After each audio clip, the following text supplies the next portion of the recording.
This podcast is supported by Siemens, your partner for industrial-grade AI.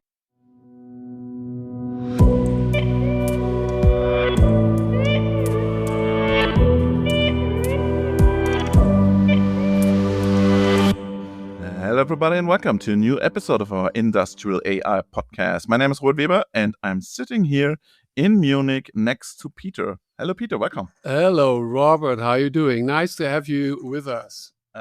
Thanks a lot, Peter. Once in a year we meet each other, normally for Christmas seasons, but now in the new year we had some delicious spaghetti and we record the first episode of the year. Yeah, that's the idea. Yeah, so we wanted to wish all of you, dear listeners, a happy new year, of course, as the start of the year. And I think as you came in and we were just generally chatting, I was saying, have you been doing any LinkedIn? And then we said, oh, everybody is doing their review and everybody is sharing what they think is going to happen. And then we thought, I don't think we're going to be doing exactly that, No, right? please. But no, exactly, no that. But what we can do is that I have been looking at, I think we've been sharing this idea that we have this common, what do you call it? Content plan. So we have 52 weeks?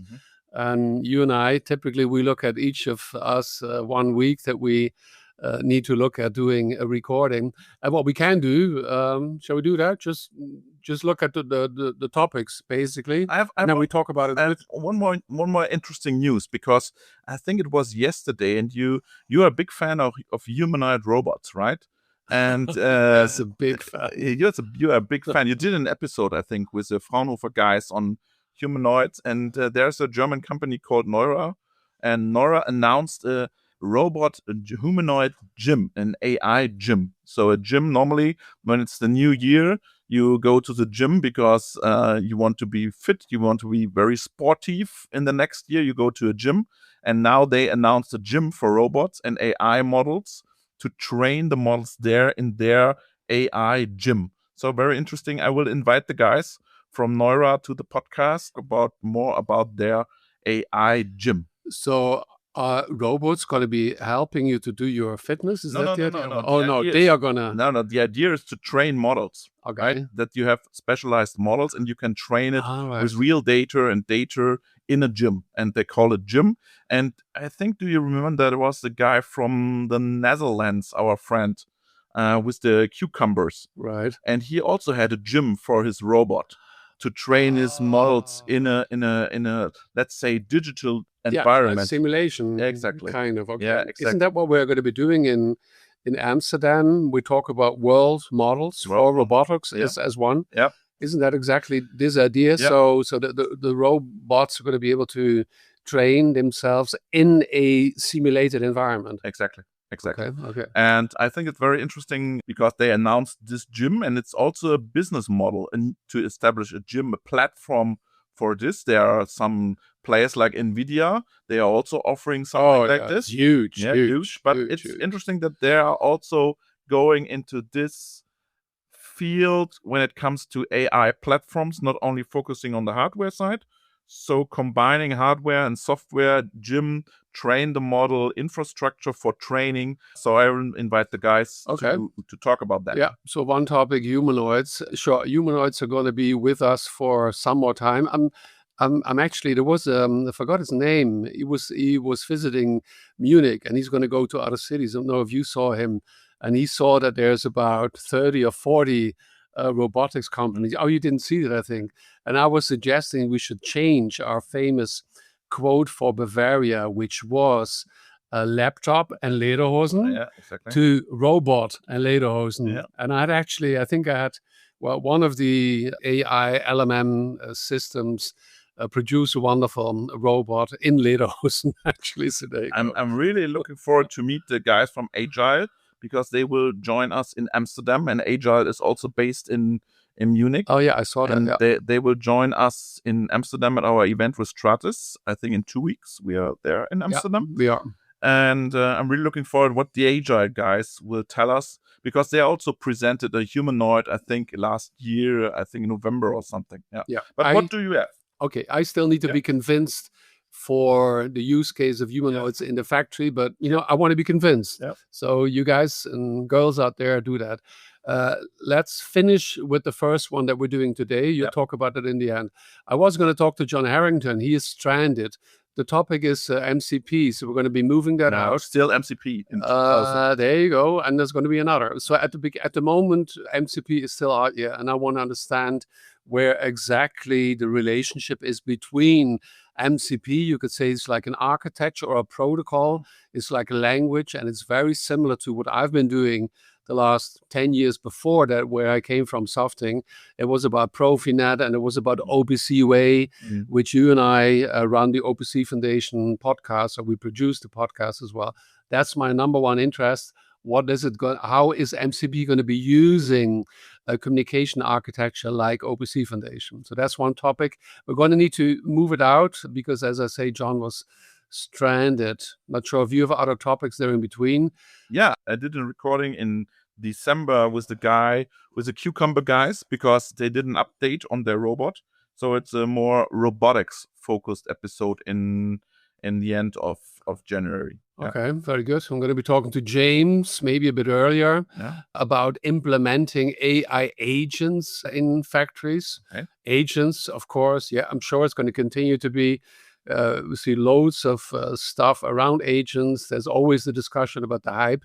Maybe when we just talked just in a second about MCP and we said, is MCP going to make it? I think the big question is MCP going to come? So are we at the top of the hype maybe or close to it?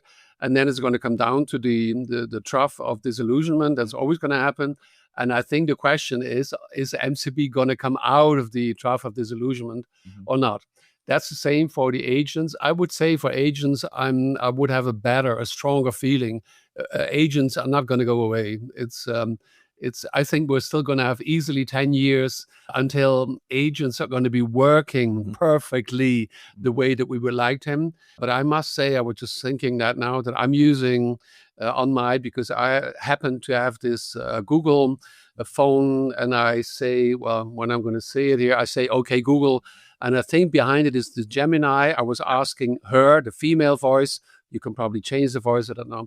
And I must say, in my day-to-day life, things that I'm personally interested in, is very, very impressive what's happening there. I'm not sure how I got there, but maybe in the end, it's about that we want to, also in the factory, in the shop floor, wherever we are, we want to just talk to, maybe call it an agent, and the agent should be doing, what it is that we want to happen, right? Absolutely. But it's a little bit tricky, right? Agent is when it comes to safety and security topics. So there's a huge gap. And it's interesting because you mentioned, because I will do an episode in February about lossless distillation. So how to distill big LLMs down to smaller LLMs with less inference costs. And that's a huge topic when it comes to agents in the factory, because you need to run it on the machine. You need to run it next to the machine.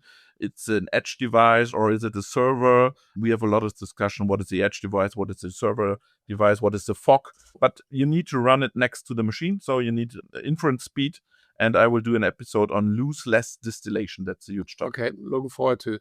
Edge and cloud is going to continue to be a huge topic. There's going to be, there was the big, what was happening around NVIDIA buying certain licenses rather than buying it was all about the difference between the need for cloud to train models and maybe in the future also for additional other things. And on the other hand, if we say inference is going to be, at least in industrial environments, going to be very deterministic and it's going to be very strongly edge. We've been following this topic for 3, 4, 5 years, I think. But if you talk to the machine building companies, or for example to big logistics companies, and they always tell me they are not able to sell an AI service when it's connected to the cloud, because the ROI for this product is not feasible.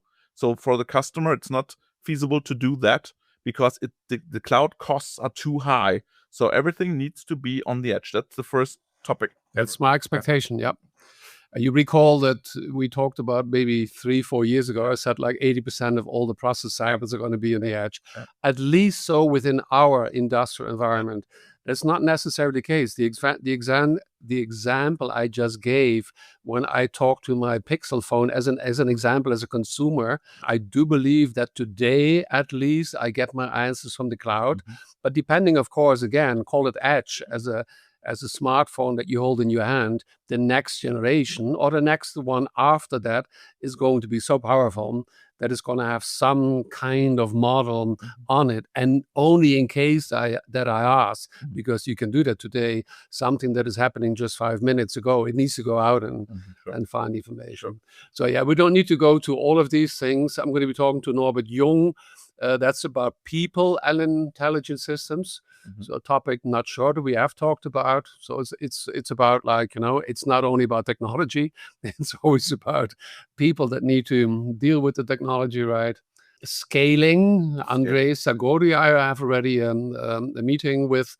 It's about Audi scaling AI in manufacturing. There's another MCP here. Edge versus cloud. Physical AI. Physical AI. Yeah. It's another big one. Absolutely. I think that's the year of physical AI, right? So Jan LeCun is coming back to Paris. He's doing own things when it comes to robots. But I think what was also Stratis mentioned in this episode we did, and what we will hear for sure in Amsterdam, that the US guys are always focused on data and then scaling, right? But when it comes to physical AI, there's more, right? So it's not only about data; it's all about the environment, and you're not able to learn it only with data. So that's an interesting topic, I think, because we have two ways to go, right? So the US way, or you call it already the US, and the other one. Yeah.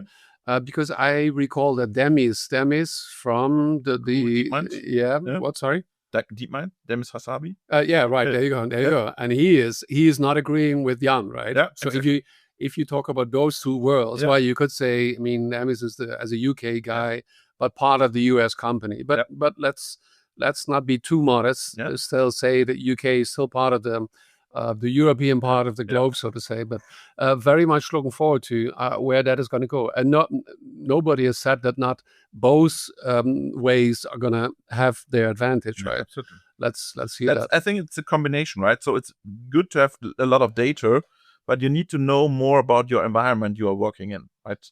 So, but let's see. I'm really looking forward to the discussion when we meet Stratis in Amsterdam, because he organized also some postdocs, what they are working on.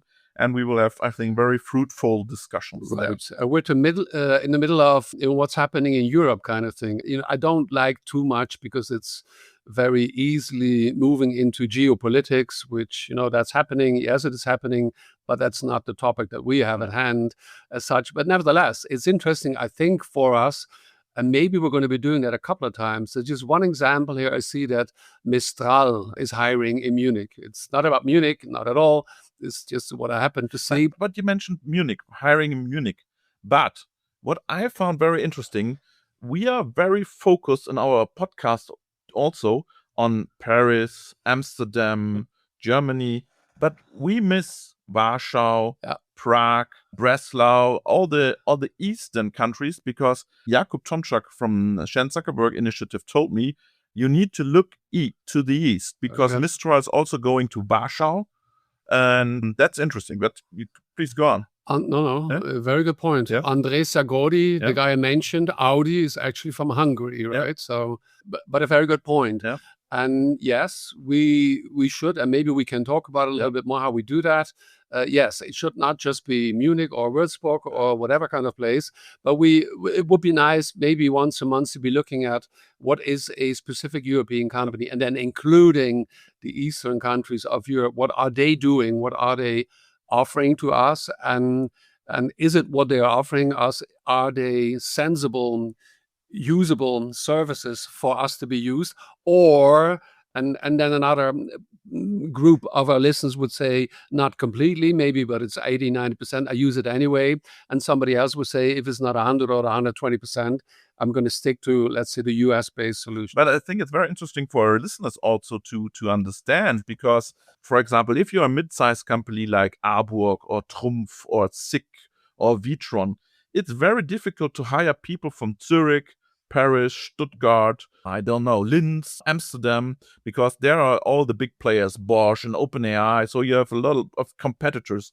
But if you go more to the east, you have maybe the turf is bigger, right? The turf to attract talents for industrial AI. But we need to discuss this in the podcast. Yeah, we've looked at talents before, right? And that is then again related to humans, employees. We have specific industries again around us that are not very bright. Others are a lot brighter. So we shall be talking about that a little bit as well. One that is actually related, I know it's going to be showing up here somewhere. Because we're almost through the year, right? No, it is our friend from Trumpf. You recall his name? Otterbach. Oh, Jens. Yeah, I didn't see him here. Jens has been he's been moving into the HR department, and he has been training hundreds, if not thousands, of Trumpf colleagues in times that have not been that easy the last 2-3 years. So it's this really counter directional. Let's make sure that when the market becomes better again, we are there and everybody understands what we've been doing with AI in the canteen, right? Right. So let's come back to our episode today. Yeah, please do. What are we going to be listening to? We will listen to Johannes. And Johannes, I met Johannes in Copenhagen, and Johannes is a $1 billion guy, a €1 billion guy, I would call him. And he works for SPRIND. That's the German initiative for innovation and innovation agency, I would call it. And this year they have a competition. And at the end of this competition, there's 1 billion for one startup. So if you want... Is it really 1 billion for one startup? 1 billion for one startup. And he will explain us in the main part now how to get these $1 billion. And he's an interesting guy because he worked with Ilya at OpenAI. He's a OpenAI guy, Johannes. And he now came back to Germany and worked there for SPRIND. And I met him in Copenhagen at Europe's. And the €1 billion guy. And I'm really looking forward, because you already scrolled through the summer, because we need to do then an interview with the startup which got the 1 billion euros. Yeah, let's see. Let's get a feeling for it's a good signal for Europe. 1 billion. I think so as well. If you hear this and you know that you're going to be, I don't think it's like a secret if you're going to be going for it, right? Not everybody's going to win, I understand. But if you, dear listener, you are going to be part of this contest, I think we can call it, and you want to be part of, you want to share with the other listeners what it is that you're doing, let us know. Yeah, absolutely. We can talk about that as well. We have no influence on the jury, but let's see. That's what you say. Maybe we have. Maybe they listen to our podcast. Maybe. I asked Johannes, what is the biggest topic when it comes to AI? And he said industrial AI, physical AI, time series, simulation. Very good. So these are the topics for him. But he's not part of the jury. Okay. We stopped looking at the list that we have in front of us, but time series and skew of data is another topic that we have there. So I think here we are. We gave it kind of a little bit of a direction of things that we will be talking about. We can't look further than a couple of weeks, maybe a couple of months, I guess. So there's going to be many, many, many additional topics, and always way too many. Nevertheless, if you have a great topic that you want to talk about with Robert, myself, let us know. And thanks a lot to our partner Siemens. Already since, I think, 3-4 years, with our partner with the podcast. Thanks a lot, Siemens. Greetings to Boris. We are really happy to have you on board. And do not forget our events. So we start in Amsterdam in January with Stratis. Then we go into summer with AI in the Alps. And then we go in autumn, AI on the volcano. Oh, is that so? Yeah. Where? Which volcano? Yeah, Italy? That's a secret. That's a secret. That's the Okay. secret. AI on the volcano. Okay, I'm gonna be asking my Google very soon where the volcanoes are. It's not a big volcano, but it's a nice topic, right? AI on the volcano. Oh, that sounds. Is it gonna explode when we're there? Maybe, but there's maybe one hint. There's a church on the volcano. Oh, Okay. I still don't know it. Robert, Peter. it's great to have you here. Thank you. Dear listener, wishing you a very good time. May all your wishes come true Don't for forget the gym. 2026, and don't forget the gym. Thanks. Bye-bye. Thanks. Bye-bye. My name is Robert Weber, and my guest today is Johannes Otterbach. For the past week, you have been known as the 1 billion euro man. Johannes, welcome. Yeah, thank you, Robert. Happy to be here. Before we talk about your ideas at SPRIND, please introduce yourself briefly to the listeners. Yeah, I'm Johannes Otterbach. As you already mentioned, I'm an innovation partner at SPRIND. My background is in physics, and I've been traveling all over the world. Like I've been working in Valley for a couple of years. I'm sure we get into the details there. And came back to Europe in 2021 to move the European AI needle and quantum computing needle a little bit forward. And yeah, we talked about 1 billion euro challenge initiative from SPRIND about like a little bit more than a week ago now. And I'm excited to talk to you about it. Let's talk about money. What are you up to at SPRIND? What is the idea behind the 1 billion euro? Yeah, first of all, maybe it's good to know what SPRIND is all about. SPRIND is the German Federal Agency for Breakthrough Innovation, essentially a government-backed VC. We are in the game of like figuring out like what are breakthrough technologies that are just coming out of academic labs, are too early for the regular venture capital market, and trying to bridge that, what we call the valley of death, between the academic research and the early technical prototype to then hand it over to industry. On the other hand, we are also, of course, interested in creating new or putting impulses into the European economy where we see like we're falling behind. And AI is one of these fields where everybody acknowledges, along with the whole concept of digitalization, that Europe is fairly far behind. And especially in Germany, we are well behind the curve. So what SPRIND sets out to do now is to launch an initiative where the goal is to incubate up to 3 frontier AI labs, that's what we call them, over the next 24 months, starting in July. German AI labs or European AI? No, European, all across Europe, right? So that's our core mission, because AI is something that is too small for or too big for just Germany. So any kind of European nation state will be too small. So it's a pan-European initiative that we're launching, and we are starting in July for 24 months to incubate up to 3 labs that are then well positioned and supported to raise up to 1 billion euros each of them. So that's our promise into the ecosystem, to incubate and raise significant amount of money for really, really strong teams in Europe to put ourselves back on the industrial AI now.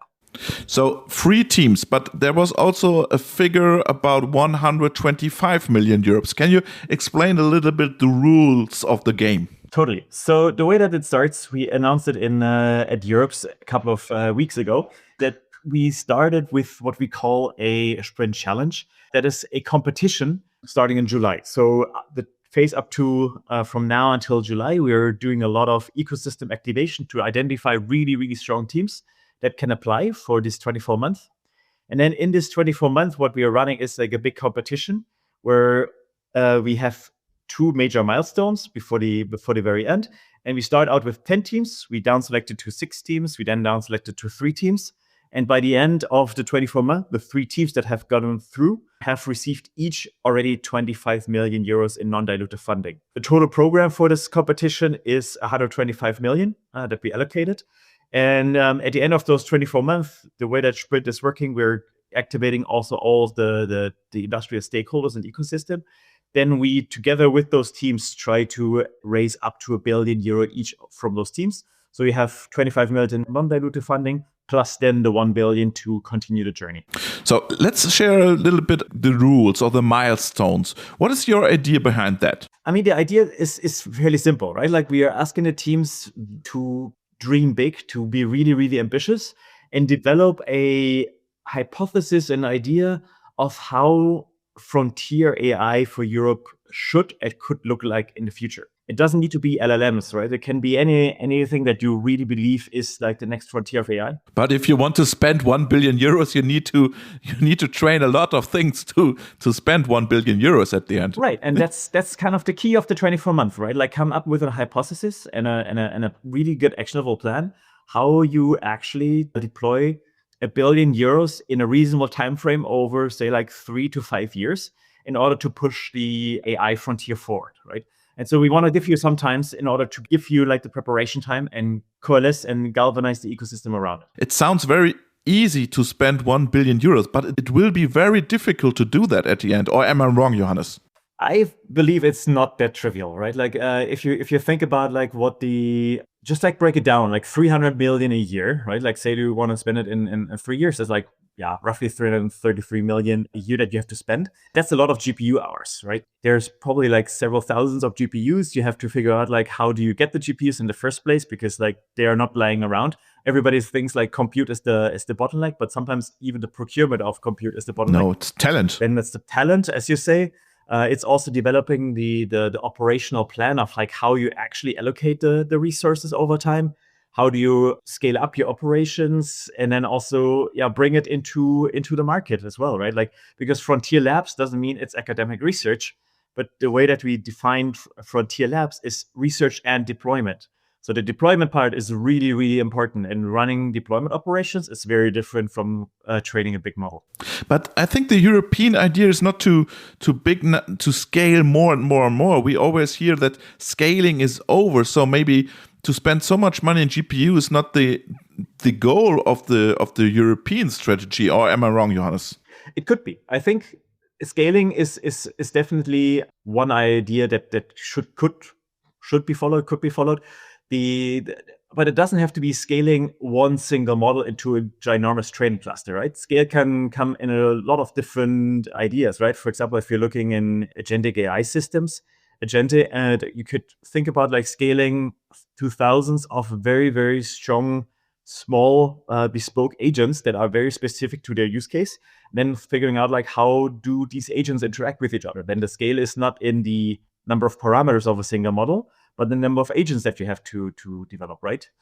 Or you're saying like, I'm spending more time in like figuring out how I get industrial AI data. NXAI is one of these players in that regard, and figuring out like, how do we actually scale to industrial AI? So data acquisition becomes a problem. So the scaling here is in figuring out like, how do I scale my operations in order to get industrial data? Or I'm going into the medical area where I'm finding a completely different type of problems. Or we going into hardware with robotics, where then there's also like another dimension of scale. So think about like scaling not simple in terms of number of parameters or just like the data that you need, but like what are other dimensions where scale can matter. And that's it. I thought about scaling because you mentioned the GPU first, right? And when I talk to startups, it's not always the GPU topic is not first. So first is more, do we have the engineering competence? Do we have enough talent? And I think that the scaling into GPU is a third or fourth topic at the end. Or maybe I talked to the wrong startups, but because we are, from a European perspective, we are more focused on, let's call it efficient, smaller. We have not so much data sets like industrial data sets. They don't want to share their data with us. So it's a totally different landscape compared to the US landscape. Absolutely. You're completely right. That's why I said like scale is different. Yeah. Something that is just different, right? If you think about like how the also European economy looks like, we are very strongly focused and centered around what we call the Mittelstand. It's like SMEs, right? Small and medium-sized enterprises. So you have to figure out solutions that scale to thousands and hundreds of thousands of SMEs. That's a different way of thinking about scale, right?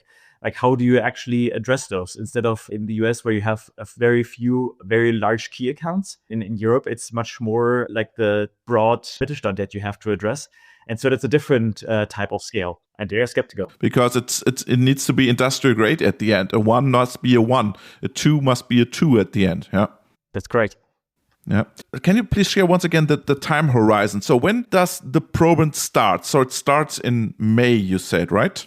Correct. So The deadline for applications is in May. We're opening the application process soon. It should be January or February. You can always find more on our webpage, which is next-frontier.ai. You can sign up for the waitlist where we will regularly send out more information. But the deadline is in May. Then the jury measurement or the jury selection process is in June. And then July 1st, we wire you the first tranche of money and you can start. Is it a lot of paperwork, Johannes? Is it a typical German approach or is it a new way of German approach? This is a great question. And it's a very simple process. Like we have like a very small request for proposal where you hand in your proposal that is then evaluated by a jury. And if you're invited to pitch, then you're coming in, pitch in front of the jury. And then by the end of 2 days through the selection process, you know whether you have been taken or not. So it's a very, very simple process. We are also like starting now doing a lot of activation phases. So there will be meetups, there will be webinars, there will be other kind of information where you can always ask more questions around how the application process looks like. And also, if you're a very, very small team and you say like, oh, July is too far away, I need money right now. We just opened the application process for a small, kind of a bridge funding. Oh, great. Where you can apply for what we call a small Funke, which is a very, very small challenge. Where you can apply already now for a small amount of money. That doesn't give you any... Also for European startup. Also European. Everything that we do is European at SPRIND. And it doesn't give you any advantages or disadvantages to participate. So you just get money to start now to develop your hypothesis and thesis. But in the end, you have to go through like the regular application process for the big initiative either way. So if you say like you want to start right now, go out and apply for it. Let's talk quickly about the jury. Is it an academic approach or is it a mixture from entrepreneurs, researchers? What is your idea when it comes to the jury? We are in the process of selecting the jury, so I cannot tell you too much details about it yet because we haven't completely selected. But do you have an idea how the jury should look like? We have an idea, and what we are looking for is essentially, or what we are trying to optimize for is for jurors that come out of the industrial and academic labs, specifically targeting new modalities, frontier research, like what is the state of the art in different types of approaches, to really get like a world-class jury together in order to optimize our chances that we really find 10 teams who have a really, really big chance of bringing industrial AI back onto the table across the globe, right? Oh, great. So let's talk a little bit about technology. And Johannes, you are a tech guy. And which paper blew you away most recently? Where did you say, "Oh, that's not bad," and why? That's a great question. It's a little bit of a curveball because like one of the challenges that I of course have is like staying on the breast of like doing all of those ventures and talking to a lot of teams. So I get most of my information these days from teams in general. But things that blow me away are papers that make significant progress outside of LLMs. So we see like these big swath of LLMs and... But you are an OpenAI guy, right? A former. I was an OpenAI guy, yes. And I was very happy at OpenAI when they were still doing a lot of independent research in all types of axes. I was never the guy who was thinking about like go big or go home is the only answer. So I'm super excited about like all kinds of papers that are addressing systems that are societally relevant, like simulating physical environments, right? So I'm super impressed by the models that can now predict fluid simulations. That was one of the recent papers that I found super exciting coming out. I'm very impressed with all of those AI systems that are getting into the nitty-gritty details of material science, right? Like predicting magnetic properties, predicting metal organic frameworks. Those are super interesting topics. Also, I saw a recent paper about making progress how to build better high temperature superconductors that are really relevant for us. So these are the kind of breakthroughs that I'm regularly mind blown by making the progress, because those are the ones that show us the promise that AI has and that we should venture towards in materializing them, right? Because they are still academic or early application stage, and they're just like, for me, a little bit, they lift the kind of fog that we always had, right? Like we have these guiding principles of like what AI can really be. And those are the things that give me hope, right? But then sometimes I see a chatbot and I think like we burn so much energy and electricity, just like asking ChatGPT what I should make for dinner. That makes me kind of sad if that's the pinnacle of AI. So I don't want to believe that. That's why all these other applications really make me hopeful. But is this a typical European approach? All the solutions you mentioned, simulation, time series, data, predictions, forecasting stuff. Because you lived in the US, is this a typical European approach? Because we see a lot of use case in our, let's call it, traditional industries. I mean, yes and no, right? My time in the US and Europe has like it's both its characteristics, right? Like in Europe, our tech industry and our digitalization is not as thorough and full stack as it is in the US. So if I'm just looking at the US, I can build tech for tech stack, right? I'm building the technology for a technology company that builds technology for technology companies. So there's like a whole ecosystem around it. In Europe, we are just starting to see maybe the second or third layer where you have tech company building for one tech company that then builds for something else, right? So that's kind of like where we are. So we have a little bit of this disadvantage that we have to work with a ginormous legacy industry, but it's also our strength, right? Because we have a lot of legacy industry that is very strong and has been a driver of innovation. So I do actually believe that we have to figure out like how to make our legacy industry better and modernize it. And that's where AI can do really big things around. And so that's where I see our advantage. And on the other hand, it's also the stuff that really matters, right? Like we live in a physical world. We're not living in a fully digital world yet. Our brains are not hooked up to the cloud yet. So we have to figure out like what is actually mattering, right? And if you look at in the past economics, it took a long time before any kind of software company became the most valuable company, to which I'm still a little bit surprised. If you think about that a software company that sells you commodity hardware and stuff that makes you feel happy and feel nice is more valuable than a company that is supplying you with oil for warming your house, right? So that's kind of like, it's a little bit weird to me. And it's funny because when you, for example, when you talk to your friends and you talk about ChatGPT and they ask me, for example, what are you doing there at NXAI with the guys? And you tell them, oh, we are doing some time series stuff. And they ask, what is this time series? What is that? And this is also a problem that we focus on specific domains that are not discussed between friends at parties or something. Because when you go to a party and you talk about ChatGPT, everybody has an opinion on ChatGPT.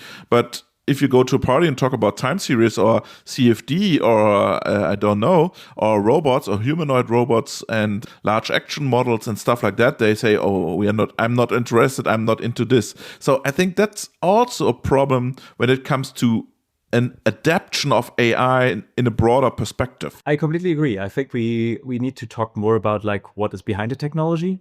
I think this is actually a topic for a broader debate, right? Like if one of the things that I'm observing coming back from the US back to Europe was, I shouldn't say the US, specifically from Silicon Valley. The Valley, it's completely okay to talk about your latest and greatest technology, and everybody's interested in all the different areas and honestly wants to have a conversation and learn about it, right? In Europe, we are quickly to just dismiss that and of like, I was never good at math in school, or I was never good in chemistry in school. Like, yeah, it's fine, but like, it's actually on me to tell you and explain it to you in ways that you also understand it. So I think it's a problem on both sides.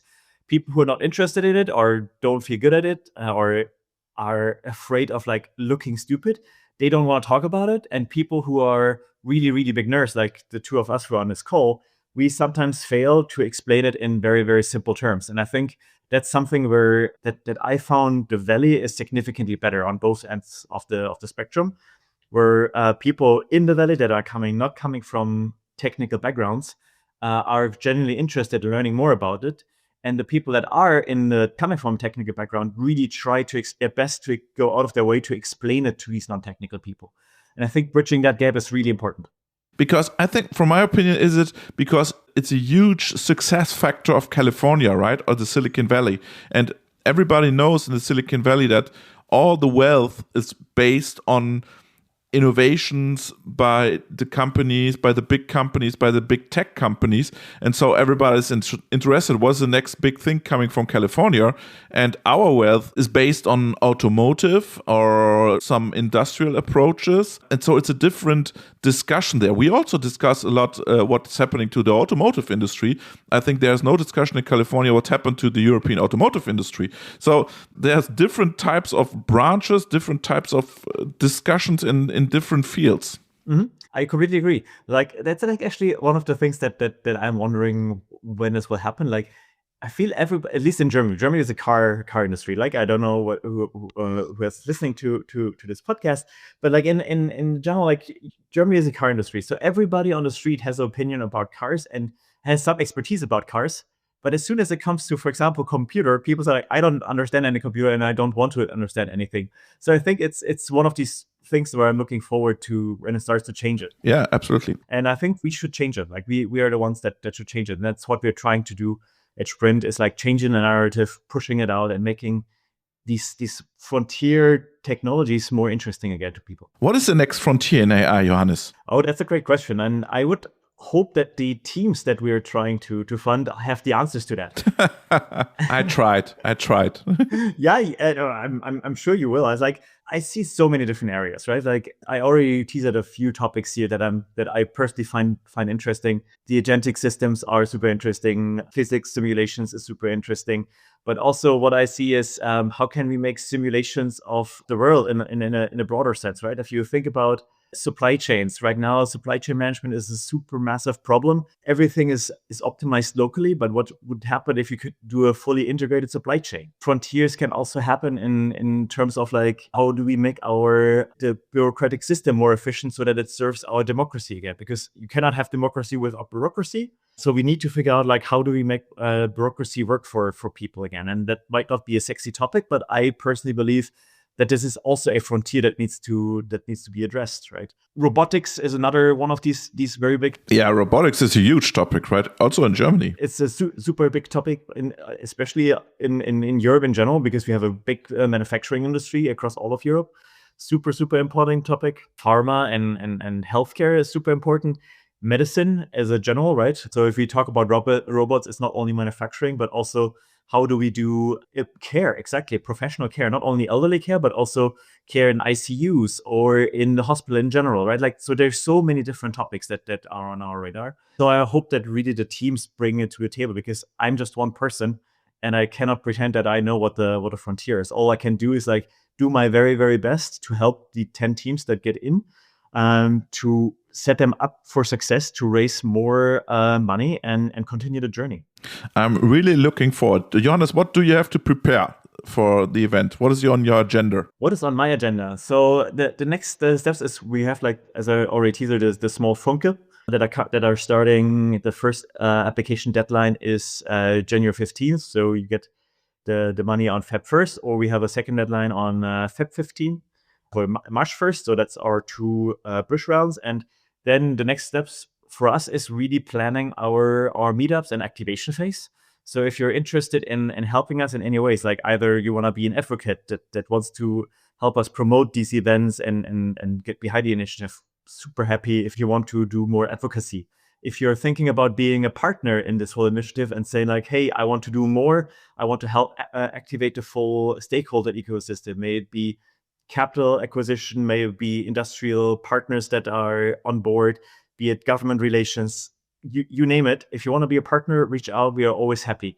If you're one of those teams or one of the people that want to apply for being part of the team, reach out to us. We will let you know when our meetups are, and you can find potential teammates, or maybe you already have a team and you get more information about what we're looking for. So in any capacity, just reach out and be part of the journey. Johannes, it sounds very, very good. Thanks a lot for your ideas, for this great idea to push the European AI community to the next frontier in AI. Thanks a lot. I keep my fingers crossed, and I'm pretty sure that we will record a new episode, I think in the mid of 2026. Maybe you can share then a little bit more about the last 3 teams. Thanks a lot. Awesome. Thank you so much, Robert.